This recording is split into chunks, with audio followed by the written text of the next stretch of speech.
Hi, ఎలా ఉన్నారు అందరూ? బాగున్నారా? ఈరోజు మనం మెంతి కూర కర్రీ చేసుకుంటున్నాం. హోటల్ స్టైల్లో ఉంటుంది. చాలా టేస్టీ యమ్మీగా ఉంటుంది. మెంతి కూర తీసుకున్న శుభ్రంగా కడిగి కట్ చేసుకోవాలన్నమాట. ఇలా తీసుకొని నేను కాడలతో పాటు తీసుకున్నాను. చాలా టేస్టీగా ఉంటుంది. శుభ్రంగా కడిగి చాప్ చేసుకుందామా? ఇలా చాప్ చేసుకున్నాను అనమాట. చూసారా?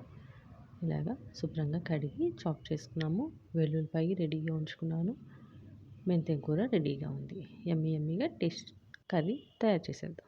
ప్యాన్ పెట్టుకొని ఆయిల్ వేసుకున్నాను. ఆయిల్ హీట్ ఎక్కిన తర్వాత వెల్లుల్లిపాయ వేసుకోవాలన్నమాట. ముందుగా వెల్లుల్లిపాయ వేసుకొని కొంచెం ఫ్రై అవనివ్వాలి.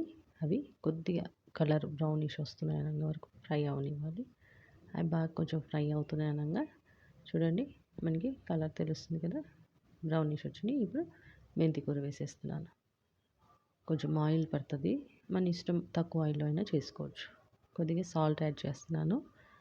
యాడ్ చేసుకొని బాగా మిక్స్ చేసుకొని ఇది ఆయిల్లోని మగ్గనివ్వాలన్నమాట. వాటర్ అంతా వెళ్ళిపోయేలాగా వెల్లుల్లిపాయి అండ్ మెంతి కూర ఒక 5 minutes మగ్గిందంటే ఇదిగో ఇలా మగ్గిపోతుంది. చూడండి, చూసారా? చాలా టేస్టీగా, చాలా బాగుంది కదా. ఇప్పుడు దించి పక్కన పెట్టేసుకోవాలి. మళ్ళీ ప్యాన్ పెట్టుకొని ఆయిల్ వేసుకొని కొద్దిగా జీరా సాజీరా వేస్తున్నాను నేను. ఆప్షనల్, మీ ఇష్టం. జీరా సాజీరా వేసుకొని ఫ్రై అయిన తర్వాత ఆనియన్ వేసుకుందాం. సన్నగా చాప్ చేసుకున్న ఆనియన్స్. నేను బాదం, ఇది జీడిపప్పు కూడా వేసుకున్నాను. మన ఇష్టం, అది కూడా ఆప్షనల్ అనమాట. ఇప్పుడు ఉల్లిపాయ వేసుకుందామా? అవి కొంచెం ఫ్రై అవ్వగానే ఉల్లిపాయ వేసేసుకుందాం. ఉల్లిపాయ సన్నగా చాప్ చేసుకున్నాను.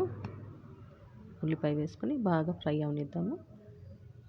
ఉల్లిపాయ కూడా కొంచెం బాగా ఫ్రై అవ్వాలి.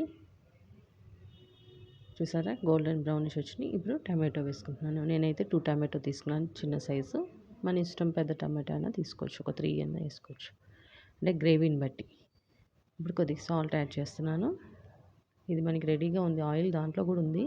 అండ్ మనం సాల్ట్ ముందుగానే వేసుకున్నాము మెంతి కూరలో కూడా, అందుకు చూసి వేసుకోండి సాల్ట్. ఇక్కడ సాల్ట్ వేసుకొని ఇది కూడా బాగా కుక్ అవనిద్దాం. ఒక 5 minutes మొత్తం మగ్గిపోయి మనకి ఆయిల్ తెలిపోవాలి. ఇప్పుడు ఏంటంటే దానికి పేస్టు జార్ తీసుకొని పల్లీలు అండ్ కొంచెం జీడిపప్పు, కొద్దిగా చింతపండు అండ్ పుట్నాల పప్పు వేసుకొని బాగా పౌడర్ చేసుకుందాం. లేదంటే పేస్ట్ చేసేసుకోండి. నేనైతే పేస్ట్ చేసుకుంటున్నాను.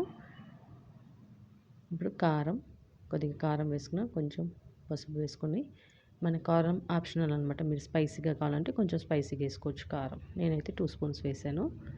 దానికి సరిపడేలాగా బాగా మిక్స్ చేసుకున్నాను కదా. ఇదిగో ఇలా పేస్ట్ చేసుకున్నాను. చూడండి, అది బాగా మగ్గుతుంది మనకి టమాటో. ఈ పేస్ట్ రెడీ అయింది. ఇప్పుడు చూసారా, ఆయిల్ తెలిపోయింది టమాటోలో. ఇప్పుడు ఈ పేస్ట్ వేసేసుకుందాం. బాగా పేస్ట్ వేసుకొని మిక్స్ అవ్వాలి. పేస్ట్ కూడా బాగా ఉడకాలన్నమాట. కొంచెం కడిగి వాటర్ కూడా వేసేసుకుంటున్నాను. పేస్ట్ వేసుకొని కొంచెం జార్ కడిగేసి వాటర్ కూడా వేసుకొని కొంచెం బాగా మగ్గి ఆయిల్ బయటికి రావాలి ఆ పేస్ట్లో నుంచి కూడా. అప్పుడు సూపర్గా ఉంటుంది టేస్ట్. మనకి దహి పన్నీరు, దహి కడి అని ఇస్తారు చూసారా హోటల్లో, అలా వస్తుందండి. కలర్ కానీ చూస్తానికి కానీ తినడానికి కూడా సూపర్గా ఉంటుంది. అసలు మెంతి కూర అనుకోరు. ఇప్పుడు కొంచెం ఇది బాగా పేస్ట్ మగ్గింది కదా. నేను ధనియా పౌడరు, కొద్దిగా గరం మసాలా వేసాను అనమాట. బాగా ఉడికింది. చూడండి, ఆయిల్ తేలింది. ఇప్పుడు నేను ఇది మెంతి కూర కూడా వేసేస్తున్నాను. మెంతి కూర, వెల్లుల్లిపాయ ముందుగా ఫ్రై చేసుకున్నాం కదా, అది కూడా వేసేసుకొని బాగా మిక్స్ చేసుకొని లో ఫ్లేమ్లో కొంచెం ఆయిల్ తేలే వరకు ఉంచారంటే ఒక 5 minutes సూపర్గా ఉంటుంది కర్రీ.